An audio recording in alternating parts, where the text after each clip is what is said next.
For this video nga pala, personal purpose ko na lang ito. Personal ko na lang na collection kasi i-hand-over na namin itong barko after ng matapos ng dry dock.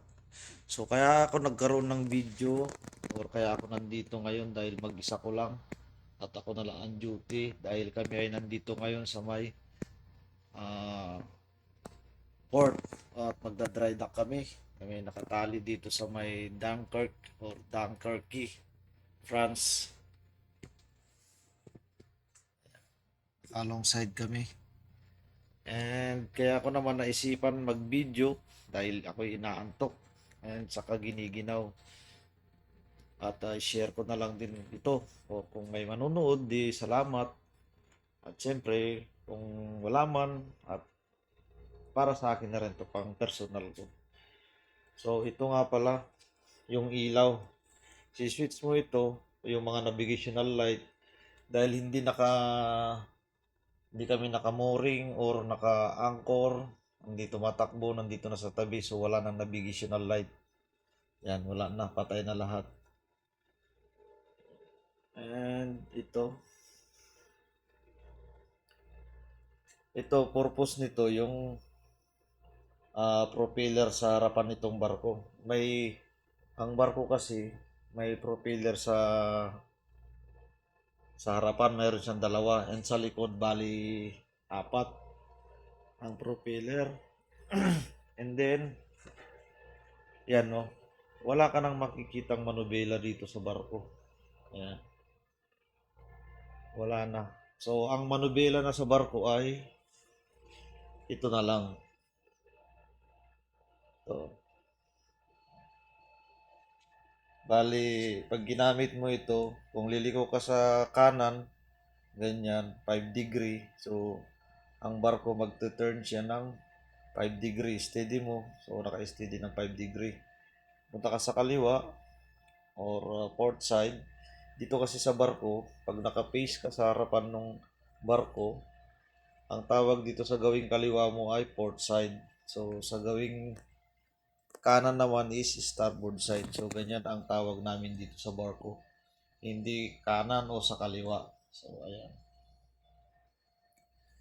And, ito naman yung pinaka uh, silinyador ng barko. Yung throttle niya. So, dalawa ang main engine. So, dalawa yan. Ahead, takbo pa abante. Ito naman, yung patras. Itong kulay red. Yan. At syempre, ang VHF radio. Yan. Ito naman yung eco sounder. So ito yung lalim ng dagat. So ma-detect niyan hanggang 700 or I think hanggang 1,000 yata kaya nito eh. Kasi nung nakaraan nasa Las Palmas kami, nasa 700 yung nakita ko eh. So ayan lang. At yan yung harapan ng barko. So itong barko ko ay offshore. So magkaiba sa mga tanker, mga container, o cargo ship, magkaiba. Yung bridge kasi nila nasa likod. Ito naman sa akin na barko ay nasa harap. So magkaiba. And dalawang control nito meron sa likod. Mamaya papakita ko sa iyo. And ito yung aking upuan pag nagdi-duty. Yan. At yung aking official ay nandyan. So ito yung aking gawa. So yan. Ginawa ko sa Congo. Oh, July 26. Yan. And ito naman yung radar, kaso hindi na pinapagana at nandito na kami sa tabi, pinatay na. At may mga nagtatrabaho sa taas. Life jacket. Oh, meron pa dito. Yan. At ito tayo sa likod. Ito naman yung plotting table. Nandito yung mga mapa. Hindi ko na mailabas yan kasi malalapad. Dito kami nagpa-plot pag tumatakbo. Ayan.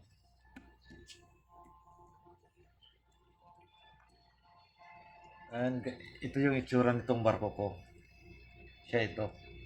Nandito sa harap. So, ngayon, nandito ako sa taas na ito. Mag-isa ko lang dito dahil mga kasama ko ay mga tulog. Dahil gabi rito. Ngayon. And my computer. And yung mga official, dito sila. Yung mga paperworks nila. Dito sila gumagawa. Coffee shop. Coffee machine. Beans talaga, coffee beans ang nilalagay dito, puro kape. Pero ako hindi ako nagkakape niyan. May dispenser. Mayroon din yung mga gusto ng kape na powder. Ayan, mayroon dito yan.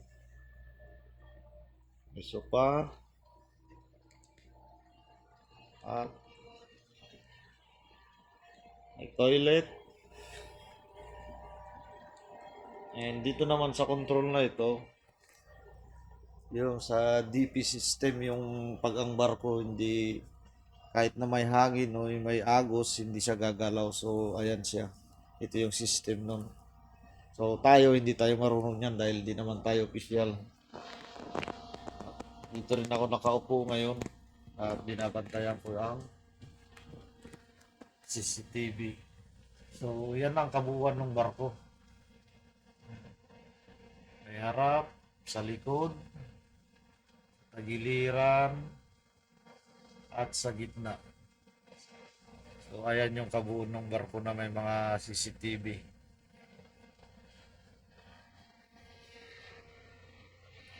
At meron pa rito. So, parehas din ito. Pag nagmaniobra dun sa harap, parehas lang, and then dito. So, ayan, no. Wala, tingnan nyo. Wala rin kayo makikita manobela dito. Ganito na lang. Ayan. Parehas din doon sa sa umpisa nitong video na to, parehas din. And may, ayan. Yung cambio niya. And ito yung sa harapan. So, parehas lang. At ayun na yung likuran ng barko.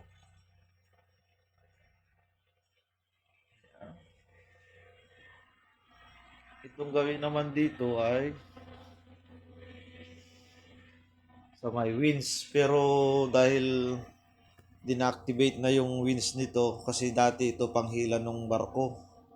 So tinanggal yung panghila na yun. So ngayon ito ay na-deactivate. And ito naman sa may makina ito eh. Ito yun. Yan yung dalawang makina. Dalawa yan eh. So ayaw ko na. And then yung harapan, yung dalawang propeller, bow thruster kung tawagin. Siya yan. Okay. So, ayun lang. Konting share lang din. At kita ko yung computer ni Chief Engineer. Yan siya. So, ito lang yung paikot ng aking maliit na barko. Ang offshore. So, yung mga malalaking barko hindi kagaya nito. Siyempre malaki yun. Itong sa atin ay maliit lang. And yun lang, kung nandiyan ka pa nanonood sa akin, maraming salamat ulit. God bless sa iyo. And yun na naman, panibagong video na naman, panibagong remembrance ko na naman dahil hindi ko na masasakyan ito si Komodo. Dahil kukunin na ng mga European crew. So kami mga Pilipino, alis na rito, and then hindi namin alam kung saan kami mapapasampa. Yun lang ulit, maraming salamat and God bless.